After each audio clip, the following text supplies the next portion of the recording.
मैं आपको बता चुका हूँ कि विकास की अवस्थाओं में किस तरीके से गर्भावस्था के माध्यम से मैंने बताया था कि डिंबावस्था, पिंडावस्था और भ्रूणावस्था, ये 3 अवस्थाओं के बारे में मैंने आप लोगों से जिक्र कर चुका था। और आगे मैं आपसे जिक्र करने चल रहा हूँ सहस्रावस्था के बारे में। ठीक है, यह है सहस्रावस्था। और सहस्रावस्था के अगर आम बोलचाल की भाषा में बहुत लोग ये बोलते हैं कि 0 से लेकर 6 वर्ष की जो आयु होती है वो सहस्रावस्था की होती है।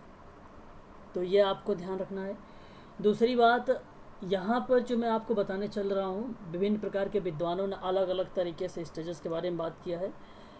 तो यहाँ बताया जा रहा है कि बालक के जन्म के बाद से लेकर 5 वर्ष की आयु तक सहस्रावस्था कहलाती है। ये बात आपको ध्यान रखना है, आप जानते भी होंगे।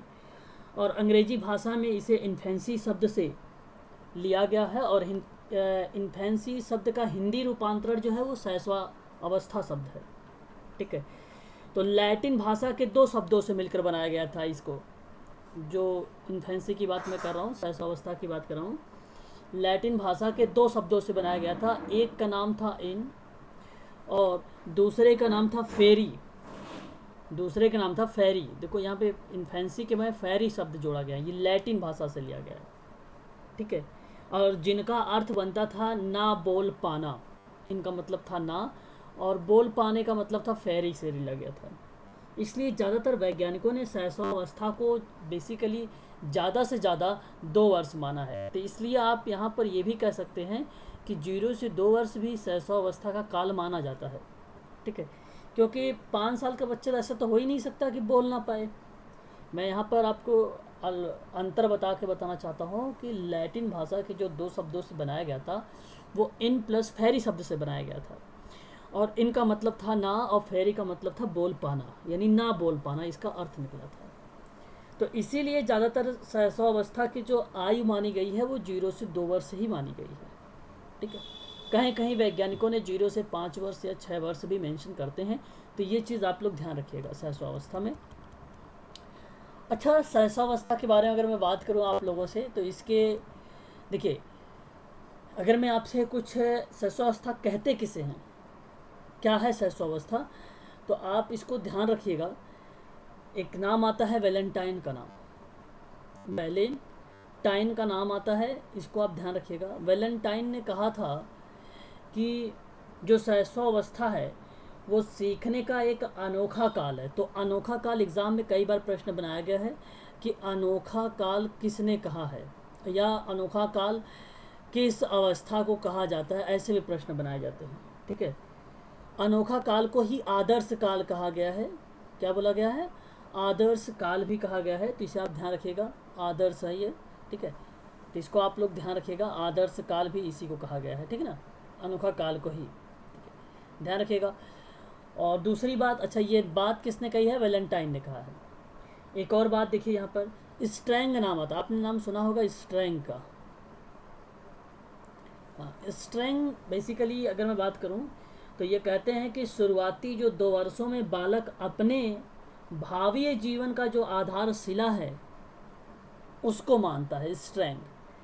तो यानी शुरुआती 2 वर्षों में बालक अपने भावी जीवन का आधारशिला जो मानता है वो स्ट्रैंग मानता है। ठीक है, वो कौन मानता है? स्ट्रैंग मानता है। और आपने कोनोप्का गेशल का नाम सुना होगा। गेशल ने भी विभिन्न प्रकार से परिभाषित किया है इसने भी। तो बालक जन्म से, या आप ये कह लीजिए कि बालक जन्म के प्रथम 6 वर्षों में 12 वर्ष का दुगना सीख लेता है, और ये गेशल कहता था। तो कुछ परिभाषाएं हैं, जैसे वैलेंटाइन तो बहुत इंपॉर्टेंट है। जैसे अनोखा काल, आदर्श काल किसने माना है? सहस्रावस्था को तो वैलेंटाइन माना है, ये आप ध्यान रखिएगा, बहुत इंपॉर्टेंट है। दूसरी बात अगर मैं आपसे करूँ तो स्ट्रैंग की, तो इसने कहा कि 2 वर्षों में बालक अपने भावी जीवन को आधारशिला माना है स्ट्रैंग ने। ये चीज़ आपको ध्यान रखना होगा थोड़ा सा। और गेशल का जो कहने का तात्पर्य था कि 6 वर्षों में 12 वर्ष का दुगना सीख लेना, 6 वर्षों में 12 वर्ष का दुगना सीख लेना। यानी एक प्रकार से अगर मैं बात करूं आपसे, तो इनका कहने का मतलब है कि प्रथम 6 वर्ष में 12 वर्ष का दुगना सीख जाता है बच्चा, यानी 6 वर्ष में ही बच्चा सीख जाता है। तो ये गेशल का कहना था। हॉरलॉक क्या कहते हैं? हॉरलॉक का एक यहाँ पर स्टेटमेंट आता है। हॉरलॉक तो आप ध्यान रखिएगा हॉरलॉक में। हॉरलॉक का कहना यह था कि शैशव अवस्था सिर्फ जन्म से ही 2 सप्ताह तक चलता है, बस इतनी बात आप ध्यान रखिए हॉरलॉक में। हॉरलॉक में आपको क्या याद रखना है कि जन्म से लेकर 14 दिन कहिए या 2 सप्ताह बोलिए, यही आपको ध्यान रखना है बस, इससे ज़्यादा कुछ नहीं इसमें याद रखना है, ठीक है। यह अगर मैं बात करूँ तो जन्मोपरांत का प्रथम अवस्था है, यानी जन्म उपरांत का बात है, यानी जन्म के बाद प्रथम अवस्था कौन सी मानी जाती है? शैशव अवस्था मानी जाती है। यह अवस्था सीखने का सबसे आदर्श अवस्था माना गया है, और यह आदर्श काल या अनोखा काल किसने माना है? तो वैलेंटाइन ने माना है, ये आपको ध्यान रखना होगा, ठीक है, बहुत बढ़िया। और सबसे ग्रहण अवस्था मतलब सबसे ग्रहणशील अवस्था कौन सी है भाई? सबसे ग्रहणशील अवस्था कौन सी है? तो ये शैशवावस्था ही है। और शैशवावस्था मानव जीवन का आधार काल भी माना जाता है। तो आधार काल में मैंने आप लोगों को सभी भी बताया है आप सबसे कि 2 वर्षों में बालक अपने भावी जीवन का एक आधारशिला रखता है। तो जो आधारशिला है उसी को ही मानव जीवन का एक आधार काल कहा है। तो ये स्ट्रैंग ने कहा है, क्या नाम था उसका? स्ट्रैंग।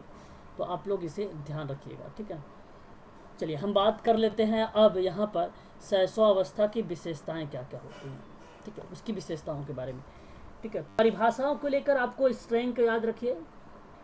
और सबसे ज़्यादा वैलेंटाइन, हाँ सबसे ज़्यादा जी, okay okay okay okay okay okay ठीक है, मैं देखता हूँ। अच्छा कोई बात नहीं, उनको मैसेज छोड़ दीजिए कि दोबारा से ज्वाइन करें, मैं देख नहीं पा रहा था उसमें, ठीक है। चलिए कोई बात नहीं।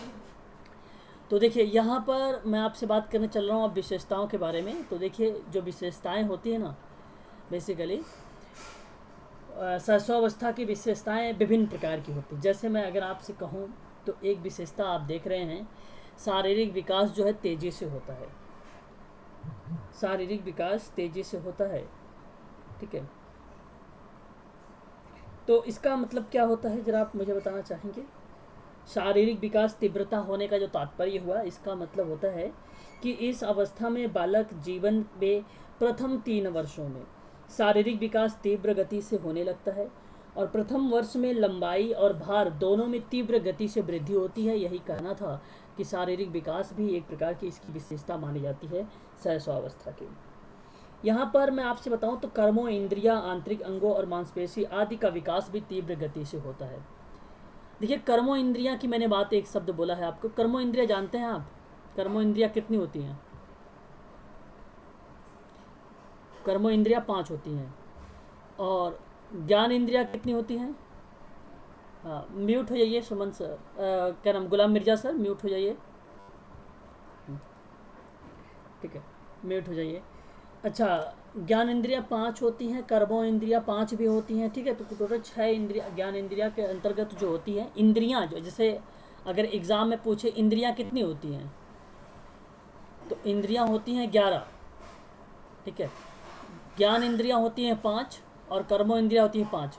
तो यहाँ जो मैं कर्मों इंद्रियां के बारे में जिक्र कर रहा हूँ आप लोगों से, तो इसमें आंतरिक अंग, मांसपेशी आदि का जो विकास होता है तीव्र गति से होता है। यही कारण है कि शारीरिक विकास तीव्रता से देखा जाता है।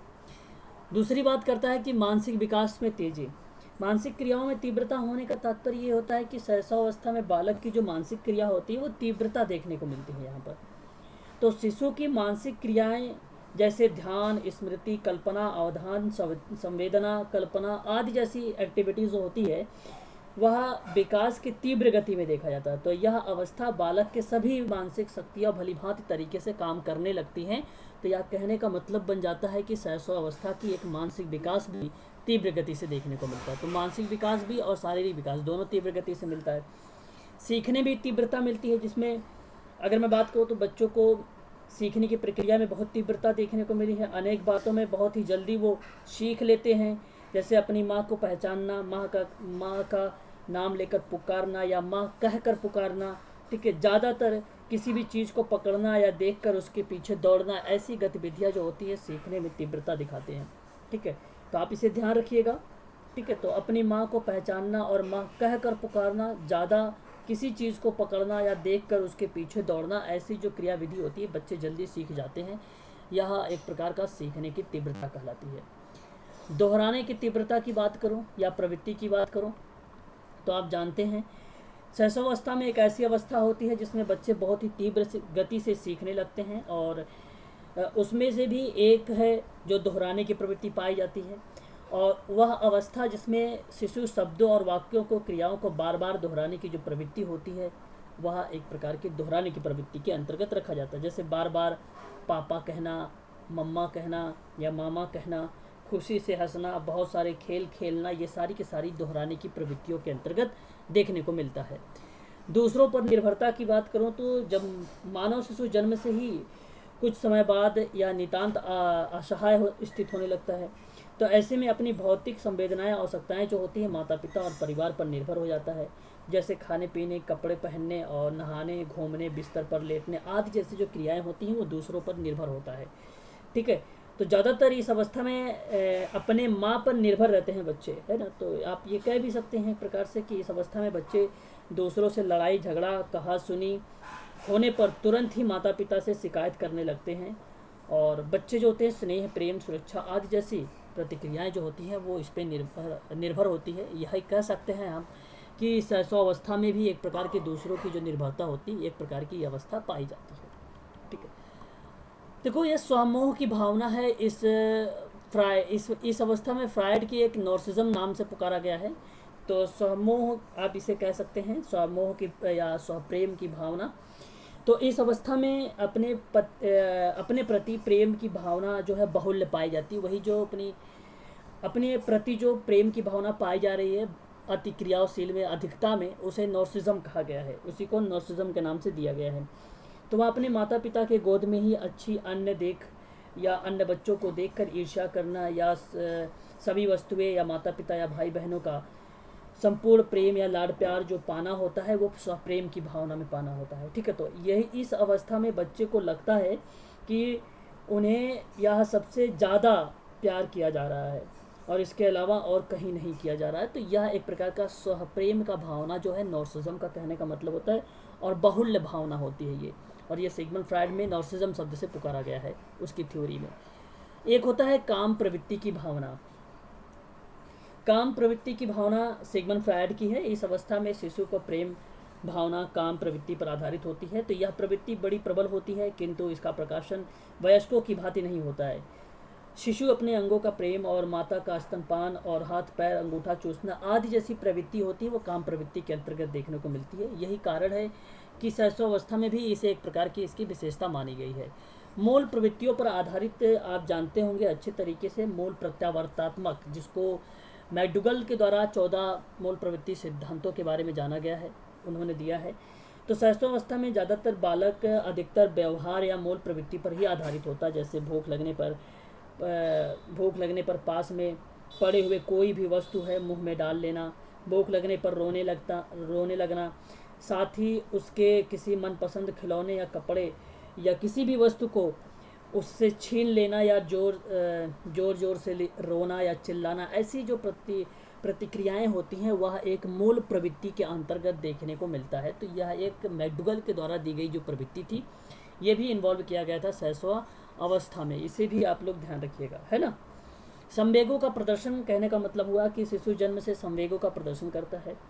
जन्म से ही वो रोने लगता है, चिल्लाने लगता है, हाथ पैर पटकने लगता है, इत्यादि जैसी क्रियाएं जो होती है इसी में क्या करता है भाई, प्रदर्शित करता है। तो यह एक प्रकार का संवेग की प्रदर्शन की शैशवावस्था की विशेषता के अंतर्गत रखा गया है। तो संवेगों का प्रदर्शन भी एक प्रकार से माना जाता है, जैसे भय, क्रोध, प्रेम, पीड़ा एक प्रकार के संवेगों का प्रदर्शन भी करता है। नैतिक भावनाओं का अभाव, अगर मैं आपसे बात करूं तो इस अवस्था में बालक के अंदर नैतिक भावनाओं का भी अभाव रहता है। बच्चे उचित और अनुचित, अच्छी और बुरी बातों में कोई फर्क नहीं कर पाता है। तो ये भी गतिविधि जो होती है इसी में देखने को मिला है। ठीक है, तो ये थी, मैंने जितना आपको बताया अभी शैशवावस्था के बारे में, ये सारी की सारी विशेषताएं थी। ठीक है, देखो कुछ विद्वानों ने अलग अलग तरीके से परिभाषित भी किया है इसको। जैसे गेसल की मैंने अभी आपको एक परिभाषा बताया था सुमंत सर, कि बालक प्रथम 6 वर्षों के बाद 12 वर्षों में ज़्यादा सीख लेता है। और यही एक कारण है कि एक तरीके से मैंने आपको ये भी बताया कि 6 वर्षों में 12 वर्षों का दुगना सीख लेता है, आप ये भी कह सकते हैं। ये भी एक प्रकार की गेशल की ही परिभाषा के अंतर्गत मानी जाएगी, आप इसे ध्यान रखिएगा। ठीक है, गेशल की परिभाषा। क्रो एंड क्रो के अकॉर्डिंग अगर मैं बात करूँ शैशवावस्था की परिभाषा को लेकर, तो ये इम्पोर्टेंट है। 20वीं शताब्दी में बालक की शताब्दी माना गया है, इसने माना है, तो इसे भी आप लोग ध्यान में रखिएगा, है ना। 5 वर्षों तक की अवस्था जो है शरीर में बहुत ही ग्रहणशील अवस्था मानी जाती है, और ये न्यू मैन का माना गया है।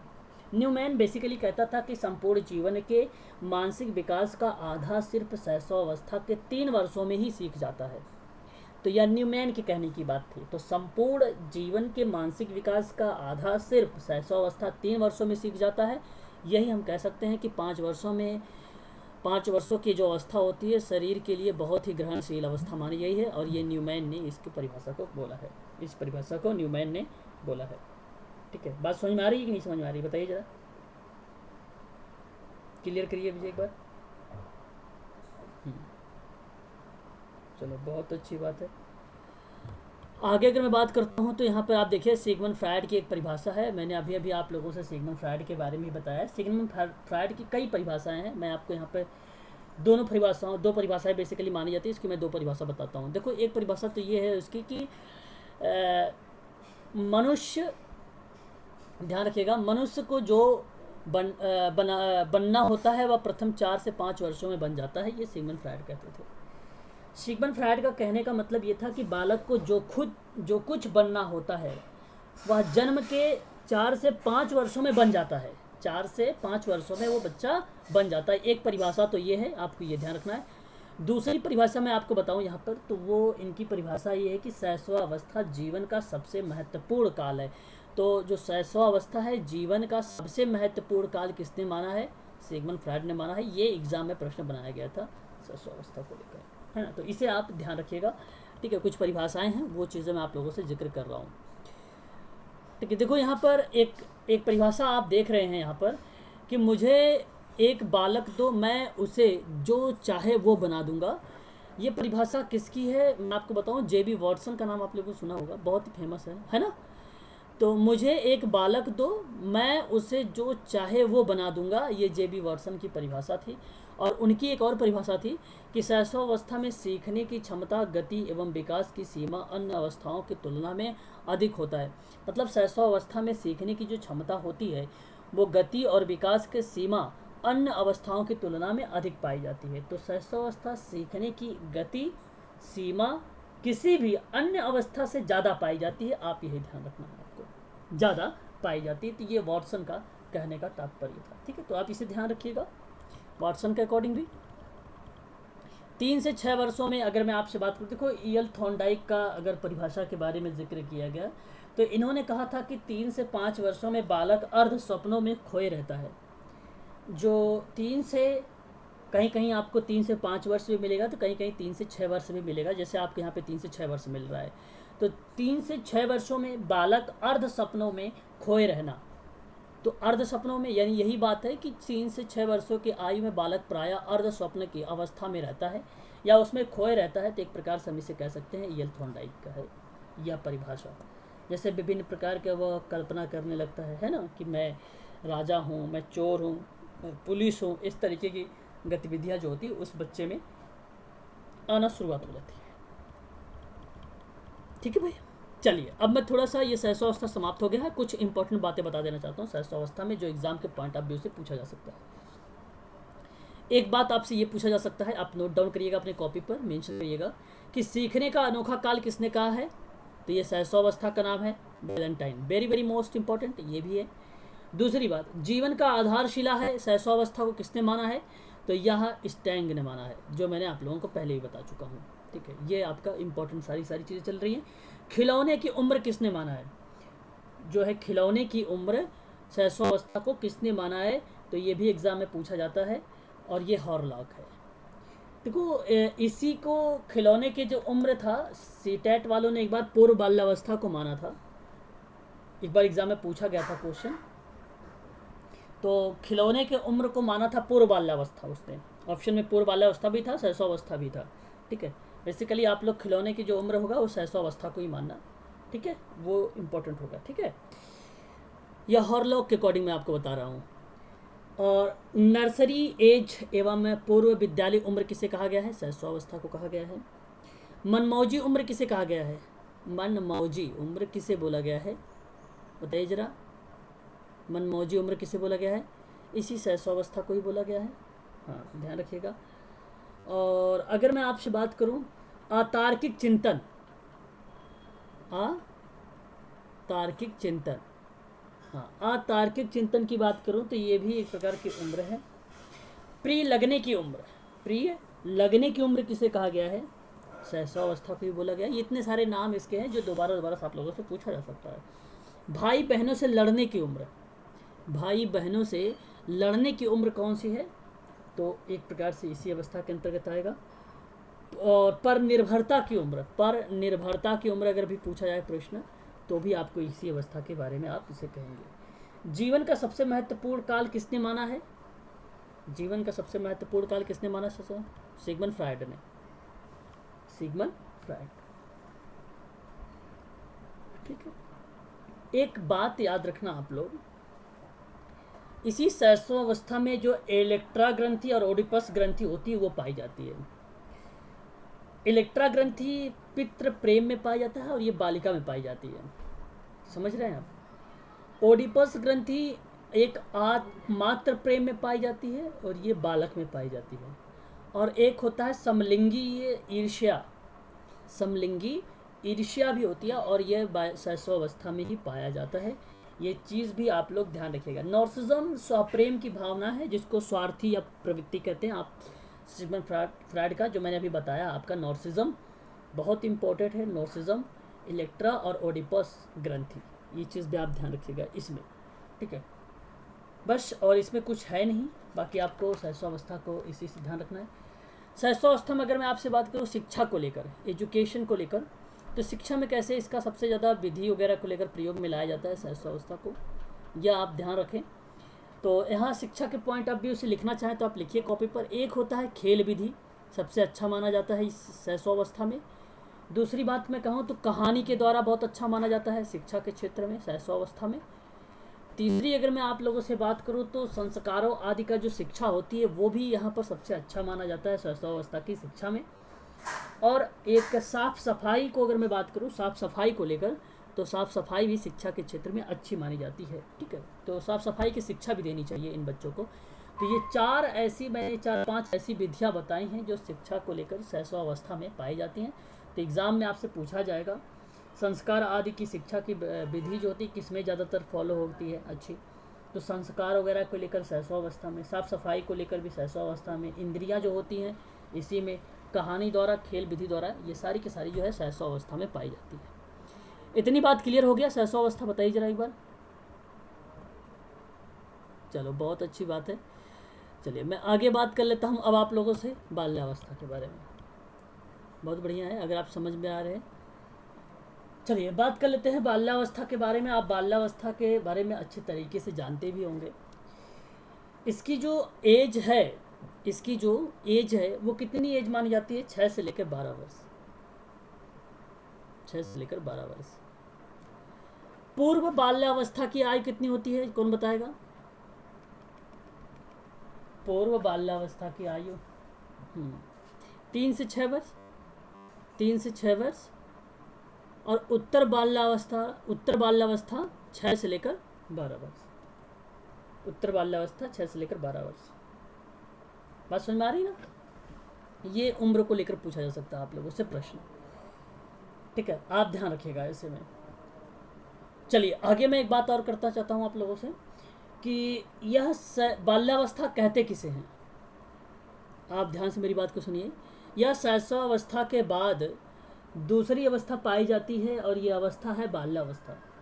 शैक्षिक दृष्टि से बाल्यावस्था में महत्वपूर्ण कोई अवस्था है ही नहीं। शिक्षा के दृष्टिकोण से अगर देखा जाए तो शिक्षा के पॉइंट ऑफ व्यू से तो सबसे अच्छी जो अवस्था मानी जाती है वो बाल्यावस्था ही मानी जाती है। लेकिन इसी बाल्यावस्था को आपने नाम सुना होगा रॉस का नाम। तो रॉस महोदय ने बोला था यह जो अवस्था है वह बाल्यावस्था मिथ्या परिपक्वता की अवस्था मानी जाती है, ठीक है, मिथ्या परिपक्वता की अवस्था मानी जाती है, ठीक है। यह जन्मोपरांत की दूसरी अवस्था मानी जाती है। यह बालक का निर्माण कार्य काल माना जाता है। इस अवस्था में बालक बहुत सारी गंदी चीज़ें सीखता है, इसलिए उसे गंदी अवस्था या डर्टी एज भी कहा जाता है इसी अवस्था को। ये बहुत इंपॉर्टेंट है, इसे आप ध्यान रखिएगा इस पॉइंट को, है ना, ये इंपॉर्टेंट पॉइंट है। और यह सर्वाधिक स्फूर्ति की अवस्था भी मानी जाती है, और यह खेलने की अवस्था है, इसलिए इसे खिलौने और खेल की आयु भी कहा जाता है।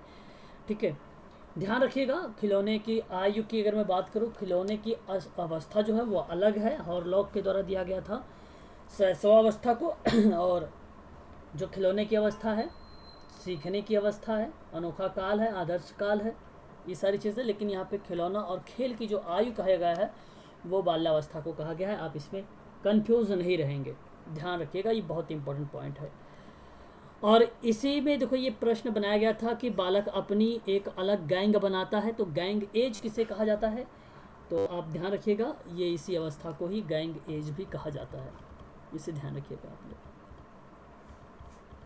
चलिए, बात समझ में आ रही है ना आप लोगों को, बताइए। बाल्यावस्था की विशेषताएं, ठीक है, अब हम जिक्र करेंगे बाल्यावस्था के कुछ विशेषताओं को लेकर, ठीक है ना। जैसे आप यहाँ पे देखिए, आप देख रहे हैं शारीरिक विशेषताओं को, यहाँ पर आप देख रहे हैं शारीरिक और मानसिक दोनों विशेषताएं। तो मैं आपको पहले शारीरिक विशेषताओं के बारे में जिक्र करूँ।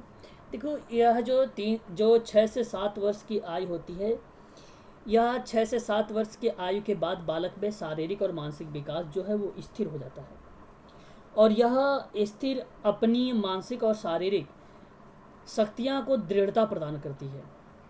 ठीक है, तो उसका मस्तिष्क परिपक्व सा, या उसमें बात करूँ मैं वयस्क सा जान पड़ता, एक प्रकार से अगर मैं बात करूँ आप लोगों से, तो यहाँ पर मानसिक और शारीरिक शक्तियों का दृढ़ता प्रदान होगी, और इसी के परिणाम स्वरूप उसका मस्तिष्क जो होगा वो परिपक्व सा हो जाता है।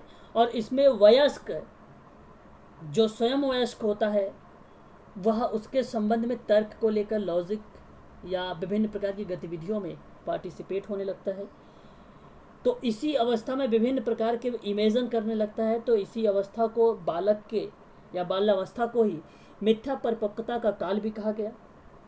और रॉस कहते थे उस समय कि भाई शारीरिक और मानसिक स्थिरता में जो बाल्यावस्था है वह सबसे महत्वपूर्ण विशेषता माना है। तो सबसे अगर महत्वपूर्ण विशेषता माना है रॉस महोदय ने, तो शारीरिक और मानसिक स्थिरता को रख के माना है। तो आप इसे ध्यान रखिएगा, यह इम्पोर्टेंट है। किसने माना है शारीरिक और मानसिक स्थिरता, तो रॉस माना है, ये चीज़ आप ध्यान रखिएगा।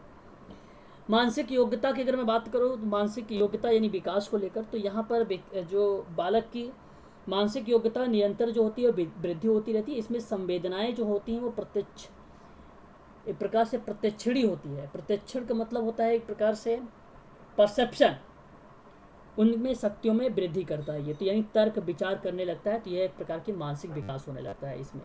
ठीक है, आत्मनिर्भरता, आत्मनिर्भरता का क्या मतलब होता है, वह स्वयं पर निर्भर होने लगता है। इसमें धीरे धीरे ऐसी गतिविधियों में वो क्या होता है, सेल्फ निर्भर होने लगता है। प्रबल जिज्ञासा की अगर मैं बात करूं, तो प्रबलता जो जिज्ञासा की यहाँ पे प्रवृत्ति पाई जाती है, तो बालक में जिज्ञासा विशेष रूप से प्रबल होती है, और वह जिन वस्तुओं के संपर्क में आता है उसके बारे में प्रश्न पूछने लगता है। तो यही कारण है कि यह प्रबल जिज्ञासा की प्रवृत्ति भी कही गई है इसे। सामूहिक प्रवृत्ति की अगर मैं बात करूँ, तो सामूहिक प्रवृत्ति क्या होती है, जरा मुझे बताइए आप लोग सामूहिक प्रवृत्ति के बारे में अगर पता है तो। देखिए, बालक में सामूहिक प्रबल जो होता है वह अब अपना अधिक से अधिक समय दूसरे बालक के साथ व्यतीत करने लगता है। तो बालक जो होता है अनिवार्य रूप से किसी न किसी समूह का सदस्य बन जाता है। तो वह अपने अच्छे से खेल खेलने के लिए, ऐसे कार्य करने के लिए वह नियमित रूप से कार्य करने के लिए वो एकत्र होता है, और जिनके बारे में वह बड़ी आयु के लोगों के साथ ना रहकर अपने पीयर ग्रुप में रहता है। तो पीयर ग्रुप का मतलब अपने सहपाठियों के साथ रहता है, और सहपाठियों से जैसे खेल का नियम हो गया, विभिन्न प्रकार के रूल रेगुलेशंस हो गए, आचार संहिता हो गई, बहुत सारी विभिन्न एक्टिविटीज़ होती है, वो सीखता है बच्चा। तो यही कारण है कि सामूहिक प्रवृत्ति भी एक प्रकार से कहीं ना कहीं इसी में प्रबल है। ठीक है, तो ये आप ध्यान रखिएगा, सामूहिक प्रवृत्ति भी। रचनात्मक क्रियाओं की अगर मैं बात करूँ, तो आप जानते होंगे रचनात्मक क्रियाएँ क्या होती हैं। देखिए, रचनात्मक कार्यों में जो रुचि रखते हैं या आनंद लेते हैं तो बालक को रचनात्मक कार्यों में विशेष आनंद आने लगता है और वह घर से बाहर किसी प्रकार के कार्य करना चाहते हैं, जैसे बगीचे में काम करना चाहते हैं, औजार से लकड़ियों की वस्तुओं को बनाना चाहते हैं। विपरीत ठीक इसी का जो है लड़कियां, वो बालिकाएं जो होती हैं घर में किसी न किसी कार्यों को करना चाहती हैं, जैसे क्या नाम उसको, कढ़ाई करना, ठीक है, और पिरोना, बुनना इत्यादि जैसी क्रियाएं होती हैं वो लड़कियां करने लगती हैं। जो लड़के होते हैं वो भी बगीचे में, खेत में विभिन्न प्रकार के जो कार्य होते हैं वो भी करने लगते हैं। तो ये बाल्यावस्था में ही देखने को ये सारी चीज़ें मिलती हैं और उसका नाम रखा गया था रचनात्मक कार्य में रुचि। नैतिक भावनाओं की अगर मैं बात करूँ तो नैतिक भावनाएं क्या होते हैं, यहाँ पे नैतिक गुण बच्चों में विकास होने लगते हैं। तो अगर मैं बात करूँ तो नैतिक गुण विकास होने की बात अगर मैं करूँ तो यहाँ पर 6, 7, 8 वर्षों में बालक जो होते हैं अच्छे या बुरे का ज्ञान करने लगते हैं और न्यायपूर्ण व्यवहार करने लगते हैं। ईमानदारी, सामाजिक मूल्य जैसी भावनाएं जो होती हैं वो उनका विकास होने लगता है। तो यहाँ पे नैतिक जो भावना होती है उसका यहाँ पर विकास होने लगता है इस अवस्था में। रुचियों में परिवर्तन की अगर मैं बात करूँ आप लोगों से, तो रुचि में परिवर्तन क्या होता है कि बालक में रुचि जो होता है वो निरंतर, कंटिन्यू एक प्रकार से परिवर्तन होता रहता है और वे अस्थायी रूप से धारण ना करके परिवर्तन में, वातावरण में परिवर्तन के साथ परिवर्तित होते हैं। और 6 से 12 वर्ष की अवधि में अपूर्व विशेषताएं, जैसे मैं कहूँ मानसिक रुचियों को स्पष्ट करके परिवर्तन कर देना, तो यहाँ पर देखने को मिल जाता है बाल्यावस्था में। यह प्रकार से, या आप ध्यान रखिएगा, निरंतर परिवर्तन होता रहता है, ठीक है। वातावरण से बहुत कुछ सीखते हैं बच्चे, तो रुचियों के अनुसार यहाँ पर बच्चे अपने व्यवहार में परिवर्तन करते हैं। एक पॉइंट ये है कि बिना उद्देश्य का भ्रमण करना, जरा बताइए बिना उद्देश्य का भ्रमण करना क्या होगा। एक प्रकार से एक प्रकार से अगर मैं आपसे बोलूं तो निरुद्देश्य भ्रमण करना, आप इसे कह सकते हो निरुद्देश्य भ्रमण करना। तो बालक में बिना किसी उद्देश्य के इधर उधर घूमने की प्रवृत्ति बहुत अधिक होती है। और बर्ट, एक मनोवैज्ञानिक बर्ट थे, उन्होंने अपने अध्ययनों में पाया है ये चीज़ कि 9 वर्ष के बालकों में अगर आवारा घूमना या बिना छुट्टी लिए विद्यालय से भाग जाना, आलस्य दिखाना, जीवन व्यतीत करना, ऐसी जो विभिन्न प्रकार की सामान्य आदतें हैं या गतिविधियां हैं वो पाई जाती है बिना उद्देश्य भ्रमण करने में। तो इस अवस्था में निरुद्देश्य भ्रमण की प्रवृत्ति भी पाई जा सकती है इस अवस्था में, आप ध्यान रखिएगा बाल्यावस्था में ही। काम प्रवृत्ति की भावना आपको मैंने पहले ही बता चुका हूँ इसके बारे में भी, वहाँ पर भी शैशवावस्था में भी, है ना। तो काम प्रवृत्ति जो रहती है यहाँ पर अगर बालक की मैं अगर बात करूँ तो न्यूनतम रहती है, एक प्रकार से अभाव भी इसका है यहाँ पर। तो अधिकांश समय पर मिलने जुलने, खेलने कूदने, पढ़ने लिखने में व्यतीत रहते हैं, अतः वह बहुत ही कम अवसर पर अपनी काम प्रवृत्ति का प्रदर्शन कर पाते हैं। तो यही कारण है कि यहाँ पर काम प्रवृत्ति की जो न्यूनता होती है वो किस में पाई जाती है, किस में कमी पाई जाती है, कौन सी अवस्था में काम प्रवृत्ति को, तो बाल्यावस्था में पाई जाती है। आप इसे ध्यान रखिएगा, ठीक है। इतनी बात क्लियर हो गई,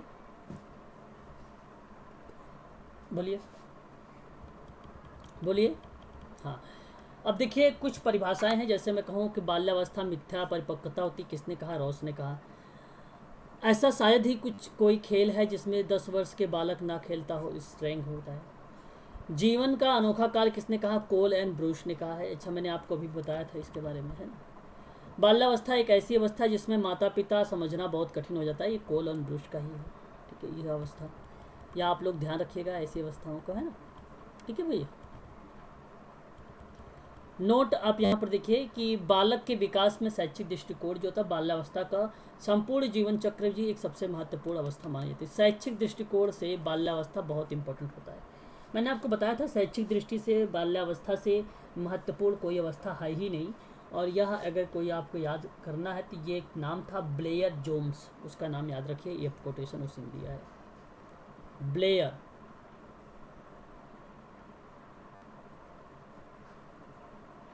ब्लेयर, ओके, ये नाम था उसका।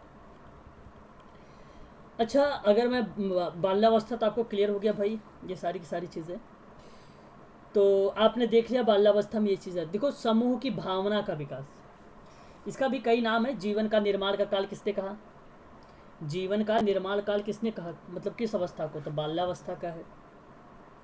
मिथ्या परिपक्वता कौन सी अवस्था है, किसने बोला है, रॉस ने बोला है। खेलों की उम्र, स्ट्रेंग ने बोला है। गंदी अवस्था, इसी को बोला जाता है। समूह और टोली का उम्र, इसी अवस्था को बोला जाता है। चुस्ती व फुर्ती का उम्र, इसी को बोला जाता है। प्रारंभिक एवं विद्यालय की उम्र, इसी बाल्यावस्था को बोला जाता है। निरुद्देश का भ्रमण का अभाव का उम्र, इसी अवस्था को बोला जाता है।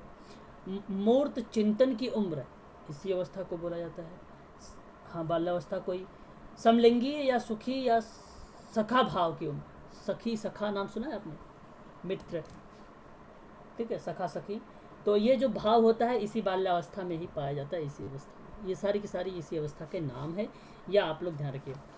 जैसे आपने सहस्वावस्था में देखा शिक्षा को लेकर, तो आप यहाँ पर भी देखिए इसमें कौन सी शिक्षा आप फॉलो करेंगे, किस किस विधि को लाएंगे, नोट डाउन करिए। एक तो खेल विधि सबसे अच्छी है, इसमें भी इंद्रिय जनित एक विधि होती है, उसे भी इम्पोर्टेंट है इसी में। सृजनात्मक शिक्षा की भी विधि यहाँ पर लागू होगी। संगत प्रवृत्ति की आदतें डालने के लिए भी यहाँ पर कार्य होगा, तो ये भी शिक्षा में सबसे अच्छा प्रयोग में लाता है। जिज्ञासा शांत करने की प्रवृत्ति में भी यहाँ पर ये चीज़ें होती हैं। तो ये कुछ चीज़ें हैं जो शिक्षा के पॉइंट ऑफ व्यू से यूज में की जाती हैं। खेल विधि, इंद्रिय, सृजनात्मक और शिक्षा, संगत प्रवृत्ति की आदतें और जिज्ञासा शांत करना, ये सारे के सारे इसी अवस्था में आते हैं, है ना। आप ध्यान रखिएगा, ये सारी के सारे इंपॉर्टेंट है, ठीक है। तो एग्ज़ाम में सहस्वावस्था, बाल्यावस्था, किशोरावस्था प्रश्न बनाए जाते हैं। किशोरावस्था की अगर मैं बात करूँ तो यहाँ पर अंग्रेजी शब्द में एडोलसेंस बोला जाता है इसे, और एडोलसेंस शब्द से निकला हुआ है, और ये खुद एक लैटिन भाषा का है जो इसको बोलते हैं एडल्सियर। क्या बोलते हैं? एडल्सियर शब्द बोलते हैं। इसका अर्थ होता है परिपक्वता की ओर आगे बढ़ना, परिपक्वता की ओर आगे बढ़ना, ठीक है। तो इसमें भी पूर्व किशोरावस्था पाया जाता है भी, ये तो उत्तर किशोरावस्था भी पाया जाता है, ठीक है। तो 12 से 15 वर्ष की जो आयु होती है पूर्व होती है, 15 से 18 वर्ष जो होती है उत्तर किशोरावस्था होती है, ठीक है। ये आपका ध्यान रखना है। बोलिए, कंफर्म है? वेरी गुड, बहुत बढ़िया। चलिए, इसी किशोरावस्था की आयु हो 12 से 18 वर्ष है। चलिए इसके बारे में देखते हैं। देखिए, किशोरावस्था में कुछ इंपॉर्टेंट बातें हैं, मैं आपको बता देना चाहता हूँ। देखिए, सबसे पहली बात तो ये कि किशोरावस्था में गहन अध्ययन किया जाता है साइकोलॉजी, मनोविज्ञान के पॉइंट ऑफ व्यू से। तो साइकोलॉजी में एक नाम आता है स्टेने हॉल, बहुत बार एग्जाम में आया है, इसका नाम पूछा गया है। स्टेने हॉल ने एक एडोलसेंस करके पुस्तक निकाली थी, उसी पुस्तक पर इसने किशोरावस्था के बारे में पूरा संपूर्ण जानकारी दी है। इसी संपूर्ण जानकारी इसी अवस्था में दी है, तो आप इसे ध्यान रखिएगा, ठीक है भाई। और एक बात आप लोग यहाँ पर ये भी चीज़ ध्यान रखें कि एक नाम है हैडो कमेटी, और हैडो कमेटी कहती है कि किशोरावस्था के अध्ययन से जो अमेरिका में बनाई गई थी विधियाँ उसी पर आधारित है, वह एक प्रकार का हैडो कमेटी के अंतर्गत आएगा, ठीक है। अब हालांकि वो नहीं पूछा जाएगा हैडो कमेटी क्या चीज़ें हैं, है ना, ये चीज़ आप ध्यान रखिए।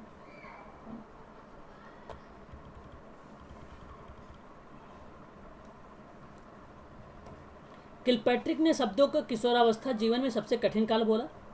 इस काल को, इस अवस्था को जीवन का बसंत काल भी कहा गया है, इस जीवन का सबसे सुंदर काल भी कहा गया है, इसे संक्रांति काल भी कहा गया है। किशोरावस्था को टीम एज नाम से भी जाना जाता है, ठीक है, टीम एज की नाम से भी जाना जाता है। चलिए आप लोग जरा मुझे जिक्र करिए, ठीक है, किशोरावस्था की विशेषता क्या क्या है, बताइए कुछ, क्या क्या हो सकती है किशोरावस्था की विशेषता? ओके,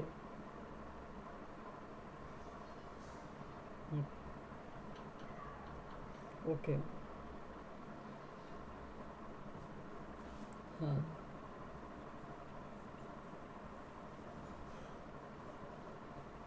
वेरी गुड, बहुत बढ़िया, बहुत अच्छा, ठीक है, वेरी गुड, बहुत बढ़िया।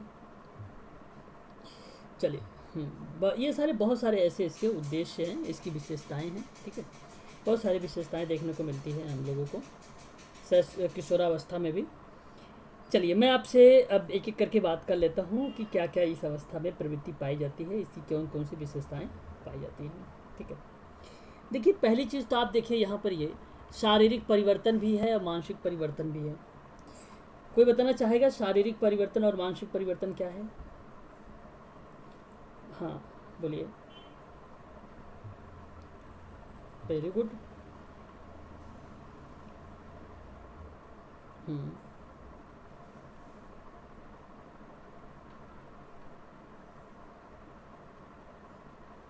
चलिए मैं बताता हूँ, सुनिए आप मेरी बात।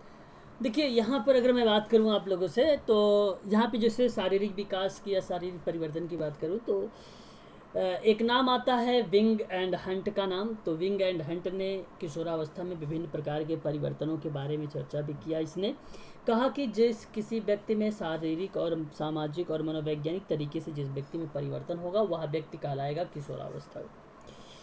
तो इसमें शारीरिक परिवर्तन ये था कि इस काल में किशोर के शरीर में अनेक परिवर्तन होते हैं, जैसे भार को ले लीजिए, लंबाई को ले लीजिए, तीव्र वृद्धि ले लीजिए, मांसपेशियां ले लीजिए, शारीरिक ढांचे में दृढ़ता ले लीजिए। किशोर में दाढ़ी, मूछ या रोमावलिया ऐसी किशोरियों में जो होती हैं, रोमालिया का मतलब समझ रहे होंगे, रोम्स वगैरह जो आते हैं, है ना, वो किशोरियों में प्रथम मासिक स्राव और धर्म इत्यादि जैसी क्रियाएं होती हैं, वो शारीरिक परिवर्तन देखने को मिलता है यहाँ पर, है ना।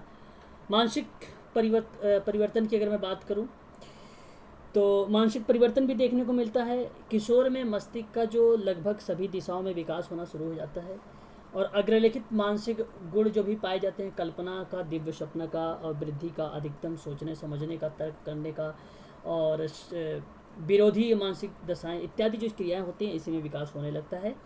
जिज्ञासा का भी विकास इसी में होता है। सामाजिक, आर्थिक, राजनीतिक और अंतर्राष्ट्रीय समस्याओं में रुचि लेने लगते हैं। वह एक प्रकार का मानसिक परिपक्वता या मानसिक विकास के अंतर्गत आता है। घनिष्ठ मित्रता और व्यक्तिगत मित्रता दोनों बात एक ही होता है। घनिष्ठ मित्रता की अगर मैं बात करूँ तो इस समूह के जो सदस्य होते हैं, किशोर केवल एक या दो बालकों के घनिष्ठ संबंध रखते हैं जो उसके परम मित्र होते हैं, जिससे वह अपनी समस्याओं के बारे में स्पष्ट से बात कर सकें। और वैलेंटीन ने इसी कथन को स्टेटमेंट देते हुए बोला है कि घनिष्ठ और व्यक्तिगत मित्रता जो होता है उत्तर किशोरावस्था की विशेषता मानी गई है। तो उत्तर किशोरावी अवस्था होता है, बाल किशोरावस्था भी होता है, ये एक प्रकार की उत्तर किशोरावस्था की विशेषता मानी गई है घनिष्ठ मित्रता। इसे आप ध्यान रखिएगा। व्यवहार की विभिन्नताओं के बारे में भी अगर जो देखा जाता है वो घनिष्ठ मित्रता में ही देखने को मिलता है हम लोगों को, है ना।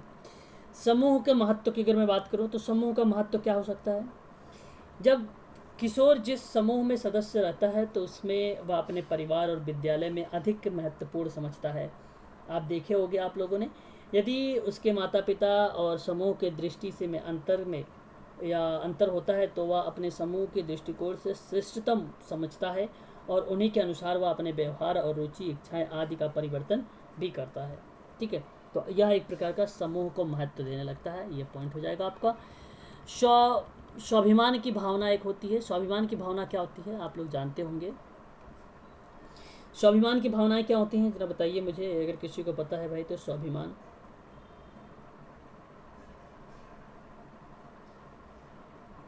हाँ, एक प्रकार की अहम की भावना, स्वतंत्रता की भावना, मनोवृत्ति की भावना, एक प्रकार की यही कहते हैं स्वाभिमान की। स्वतंत्रता एवं विद्रोह की भावना की बात करूं, स्वतंत्रता एवं विद्रोह, देखिए आप यहाँ पर देख रहे हैं, स्वतंत्रता एवं विद्रोह की जो भावना होती है वो किसमें पाई जाती है भाई, इसी अवस्था में पाई जाती है किशोर अवस्था में। तो किशोर में जो शारीरिक और मानसिक स्वतंत्रता होती है उसमें प्रबल होता है। वह बड़ों के आदर्शों और विभिन्न परंपराएं, रीति रिवाजी और अंधविश्वासों में बंधने में और ना बंधकर स्वतंत्र जीवन व्यतीत करना चाहते हैं।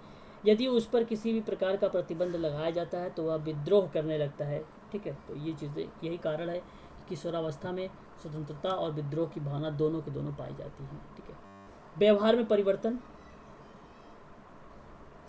व्यवहार में परिवर्तन एक प्रकार से व्यवहार में विभिन्नताएं होती हैं। तो किशोर में आवेग, संवेग बहुत प्रबल होते हैं और यही कारण है कि विभिन्न अवसरों पर विभिन्न प्रकार के व्यवहार होता है। उदाहरण के तौर पे आप ये समझिए कि किसी समय अत्यधिक क्रियाशील होता है और वह उसी समय अत्यधिक काहिल या ऐसी परिस्थितियों में साधारण रूप से उत्साहपूर्व या किसी भी असाधारण रूप से उत्साहीन हो जाता है। तो यहाँ पर व्यवहार में परिवर्तन कर दिया, मतलब जब जरूरत पड़े तो उस व्यवहार में उसने क्या कर दिया, मॉडिफिकेशन कर दिया। तो जब संवेगात्मक व्यवहार में कुछ विरोध होता है और किशोरावस्था में यह व्यवहार विशेष रूप से स्पष्ट होता है, तो आप ध्यान रखिएगा, वह एक प्रकार का व्यवहार में परिवर्तन की भी प्रवृत्ति जो है देखने को मिलती है। वीर पूजा की संभावना क्या होती है बताइए। यानी ईश्वर और धर्म कह सकते हो आप, यहाँ पर अगर मैं देखो इसको रिलेट करूँ ईश्वर और धर्म की प्रवृत्ति में विश्वास रखने के लिए, है ना। तो यहाँ पर वीर पूजा की भावना जैसे एक प्रकार की समाज सेवा की भावना के रिलेट करता है, और यह जो होती है किशोर और किशोरी दोनों में पाया जाता है। तो समाज सेवा के आदर्शों का निर्माण और पोषण के बारे में बात करता है। उसका उदार हृदय मानव जाति के प्रेम में ओतप्रोत होता है और आदर्श समाज का निर्माण करने के लिए सहायता देने के लिए ये कार्य होता है। तो यह एक प्रकार का क्या होगा, वीर पूजा की भावना भी होगा। ईश्वर और धर्म में विश्वास किशोरावस्था में प्रारंभ में ही धर्म और ईश्वर की आस्था नहीं होती है। उसका संबंध इतने शंकाओं से उत्पन्न होता है कि उसका समाधान नहीं कर पाता। यही कारण है कि इसमें उसकी प्रवृत्ति नहीं पाई जाती है, प्रति विश्वास उसको दिलाया जाता है। इसमें इस चीज़ ध्यान रखना। काम प्रवृत्तियों की जो तीव्रता है वो भी पाई जाती है, काम प्रवृत्ति की तीव्रता भी पाई जाती है ना। समझ में आता रही, जिसे हम कहें काम शक्ति की परिपक्वता। तो काम इंद्रियां जो होती हैं वो परिपक्व होकर काम शक्ति का विकास करने लगती हैं, और किशोरावस्था का सबसे महत्वपूर्ण विशेषता में से एक विशेषता ये मानी जाती है। आप इसे ध्यान रखिएगा, काम प्रवृत्ति की तीव्रता भी, ठीक है। समाज की भावना, मैंने अभी आपको बताया समाज की भावना क्या है, जहाँ पर समाजों को प्राथमिकता दी जा रही है, जहाँ पर आदर्श का निर्माण किया जा रहा है, मानव जाति से प्रेम किया जा रहा है, ठीक है। आदर्श समाज का निर्माण उसकी सहायता करके की जा रही है। तो ये हो जाएगा आपका।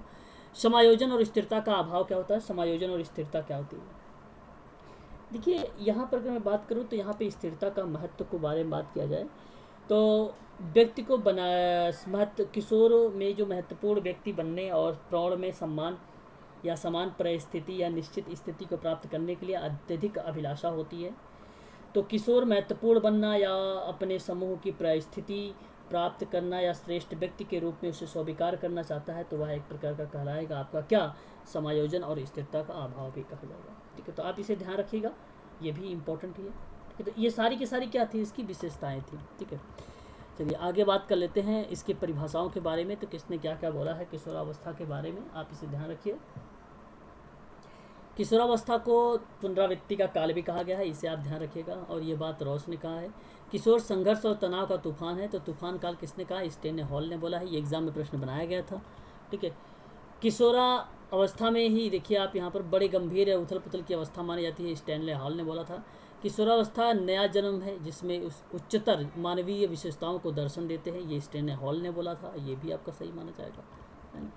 ये सारी क्रो ने क्या बोला, वर्तमान और भविष्य की भावी में शक्ति है किशोरावस्था, ठीक है। ये क्रो ने बोला था, ठीक है। तो किशोरावस्था में आपने ये सारी चीज़ें देखी। किशोरावस्था के और भी नाम है, जैसे मैं कहूँ जीवन का सबसे कठिन काल किसने कहा, किलपैट्रिक ने कहा, ये आपको याद रखना है। दूसरी बात अगर मैं आपसे कहूँ तो संघर्ष, तूफान और तनाव की अवस्था किसने बोला है, तो स्टेने हॉल ने बोला है। शैशवावस्था की पुनरावृत्ति किसने कहा है, रॉस ने बोला है। समस्यात्मक उम्र किसने कहा भाई, समस्यात्मक उम्र भी एक प्रकार का किसको बोला जाता है, किशोरावस्था को ही बोला जाता है। व्यक्तिगत समायोजन की उम्र किसे कहा गया है, जिसमें ईगो होता है, वह किशोरावस्था को ही बोला गया है। द एज ऑफ ब्यूटी किसको बोला गया है, द एज ऑफ ब्यूटी किस अवस्था को बोला गया है, बोलिए जरा, इसी अवस्था को बोला है। हाँ, किशोर अवस्था को बोला गया है। हाँ, वेरी गुड। सुनहरी अवस्था बोला गया है, विद्रोही उम्र बोला गया है, उम्र समूह की भावना भी बोला गया है, इसी अवस्था को कहा गया है, ठीक है। तो ये चीज़ आप लोग ध्यान रखिएगा। इसमें अगर मैं आपसे बात करूँ तो किलपैट्रिक का नाम इम्पॉर्टेंट है, उसे आप ध्यान रखिएगा, ठीक है। विकास जो होता है क्रमिक रूप में होता है, ये बात थॉर्नडाइक ने कहा है, ये भी बात आप लोग ध्यान रखिएगा थोड़ा सा, है ना। चलिए ये सारी चीज़ें आपकी किशोरावस्था का हो गया यहाँ पर कंप्लीट। और शिक्षा में इसका क्या उपयोग होगा, एजुकेशन में इसका क्या उपयोग होगा, एजुकेशन में। तो इसमें बताओ, एक यौन शिक्षा होती है ना, आप इसमें दे सकते हैं। व्यावसायिक शिक्षा दे सकते हैं इसमें, तार्किक शिक्षा इसमें आप दे सकते हैं, ठीक है, ध्यान रखिएगा। समायोजन शिक्षा दे सकते हैं इसमें आप, ठीक है। और शारीरिक शिक्षा भी दे सकते हैं इसमें, शारीरिक शिक्षा भी इसमें दे सकते हैं। तो ये कुछ किशोरावस्था में शिक्षा देने की बात हो रही थी एजुकेशन के पॉइंट ऑफ व्यू से। यौन शिक्षा, व्यवसायिक शिक्षा, तार्किक शिक्षा, समायोजन शिक्षा और शारीरिक शिक्षा, आप इसको दे सकते हैं इसमें। बाकी इसके आगे देखो, वयस्कता अवस्था आई है, आप लोगों से देख रहे हैं 18 वर्ष के बाद, ठीक है। तो इसमें प्रश्न नहीं बना जाएगा, इसमें बौद्धिक परिपक्वता की बात होती है। अगर आप पीआरटी एग्ज़ाम दे रहे हैं तो आपको सिर्फ पूछा ही जाएगा किशोरावस्था तक, वृद्धावस्था है, यहाँ पर आप देख रहे हैं, और ये अवस्था 50 से 60 वर्ष चल रही है, यानी 60 के प्लस चल रही है। तो इसमें कौन कौन से व्यक्ति आते हैं? वृद्ध लोग आते हैं, बुजुर्ग लोग आते हैं, वरिष्ठ लोग आते हैं, वयस्क लोग आते हैं, ये सारी चीज़ें इसमें इन्वॉल्व हो जाएगी, है ना। ठीक है, तो यहाँ पर आप लोगों की आज की जो क्लास थी वो थी शैशवावस्था, बाल्यावस्था, किशोरावस्था को लेकर, ये मैंने समाप्त कर दिया है। मैंने उसके नाम बताए हैं, कितने नाम हैं उसके, कौन कौन से अवस्थाओं को किसने दिया है, उसकी परिभाषाएं भी बताई हैं। ठीक है, तो ये चीज़ एजुकेशन में कौन कौन सी शिक्षा जो होती है इसका प्रयोग में लाया जाता है, ये भी मैंने बता दिया है आप लोगों को। ठीक है, तो इसका आप ध्यान रखिएगा, एग्ज़ाम में प्रश्न यहाँ से बनाए जाते हैं।